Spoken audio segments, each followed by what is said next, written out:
உங்கள் சத்யாவில் இப்பொழுது ஆடி அதிரடி தள்ளுபடி. அண்மை செய்தி, 75,000 ரூபாய் வரை பயிர்க்கடன் தள்ளுபடி பற்றிய அறிவிப்பு பட்ஜெட்டில் இடம்பெறாததால் விவசாயிகள் அதிர்ச்சி அடைந்திருக்கிறார்கள். அண்மை செய்தியாக தற்போது பார்த்துக் கொண்டு வருகிறோம். 75,000 ரூபாய் வரை பயிர்க்கடன் தள்ளுபடி பற்றிய அறிவிப்பு பட்ஜெட்டில் இடம்பெறாததால் விவசாயிகள் அதிர்ச்சி அடைந்திருக்கிறார்கள். விவசாயிகளை தாவேக் அரசு வஞ்சித்து விட்டதாக விவசாய சங்கங்கள் குற்றம் சாட்டியிருக்கிறார்கள். அண்மை செய்தியாக பார்த்துக் கொண்டு வருகிறோம்.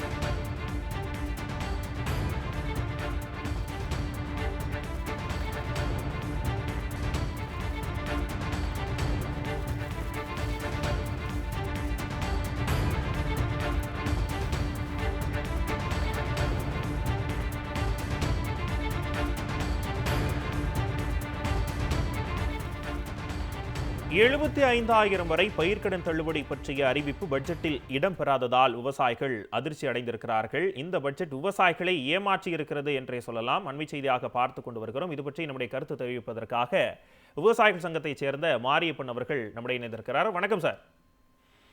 வணக்கம் சார். கல்யாணி சார், விவசாயிகள் எல்லாருமே எதிர்பார்த்துக்கிட்டு இருந்த அந்த 75,000 வரை பயிர்க்கடன் தள்ளுபடி பற்றிய அறிவிப்பு பட்ஜெட்டில் இடம்பெறல.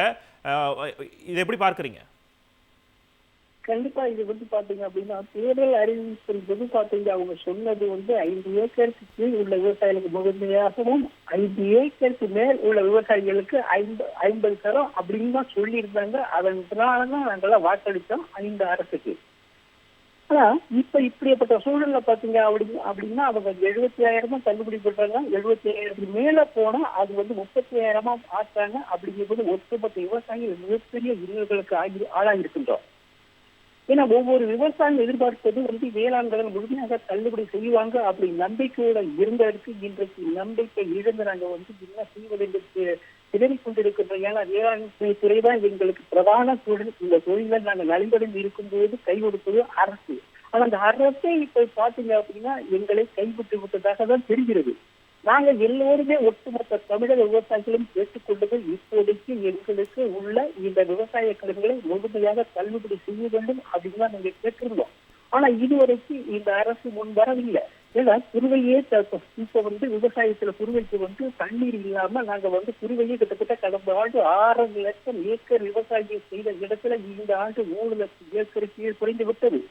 இந்த சூழல இந்த 3 லட்சம் ஏக்கரையே இப்பொழுது காவந்து கொள்ள முடியும் அப்படிங்கிற நிலத்துல நாங்க வரை இருந்துட்டு இருக்கோம். இந்த சூழல்ல எங்களுக்கு இடிமேல் இடியாக இந்த அரசு மேற்கொண்டு இந்த அறிவிப்பை கொடுத்துக் கொண்டே இருக்கின்றது. இதே அறிவிப்பு பழைய அறிவிப்பை கொடுத்துக் கொண்டிருக்கின்றது. நாங்கள் எதிர்பார்ப்பது இந்த முழுமையான கடனை தள்ளுபடி செய்ய வேண்டும் அப்படிதான் ஒட்டுமொத்த விவசாயிகளை எதிர்பார்த்து காத்துக் கொண்டிருக்கும். ஆனால் இந்த சட்டமன்றத்துல இந்த பட்ஜெட்ல பாத்தீங்க அப்படின்னா ஒட்டுமொத்தமாக முதல்ல என்ன சொன்னாங்களோ அதையே தான் சொல்லியிருக்காங்க. புதுமையாக எதுவுமே சொல்லவில்லை. எங்களுக்கு பேர் அடியாக இப்போது இருக்கின்றது. இப்ப நாங்க கேட்டுக்கொண்டதெல்லாம் பாத்தீங்கன்னா ஒட்டுமொத்த டெல்டா மாவட்டங்கள் வறட்சி மாவட்டமாக அறிவிக்க வேண்டும். விவசாயிகளுக்கு ஒரு ஏக்கருக்கு குறைந்தபட்சம் 20,000 அறிவிக்க வேண்டும். விவசாய தொழிலாளர்களுக்கு குறைந்தபட்சம் மாதம் 10,000 வழங்க வேண்டும் என்று நாங்கள் கேட்டிருந்தோம். ஆனால் அதையும் அறிவிக்கவில்லை. இந்த கடன் தொகைக்கு முழுமையாக தள்ளுபடி செய்யவில்லை. அதோடு மட்டுமல்ல, இந்த குருவை சாகுபடிக்கு பாத்தீங்கன்னா கடந்த ஆட்சியில பாத்தீங்கன்னா குருவை தொகுப்பு கொடுத்தாங்க. இந்த குருவை தொகுப்பு பாத்தீங்கன்னா அறிவித்த அடுத்த 10 நாட்களில் விவசாயிகள் வங்கி கணக்கில் வர வைக்கப்பட்டது.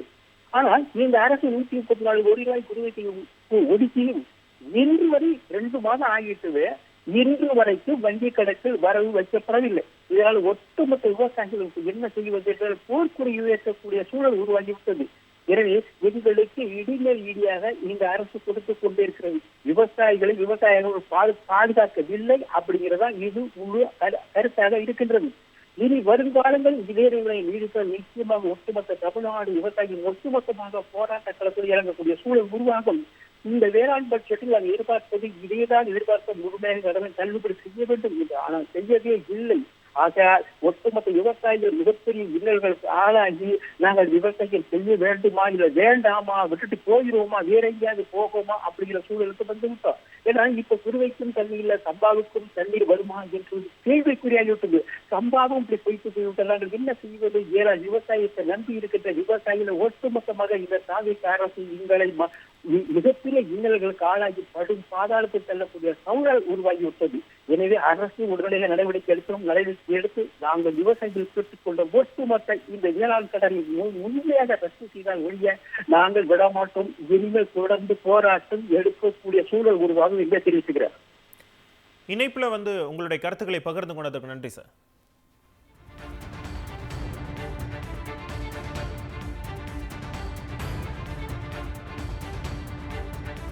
உங்கள் சத்யாவில் இப்பொழுது ஆடி அதிரடி தள்ளுபடி.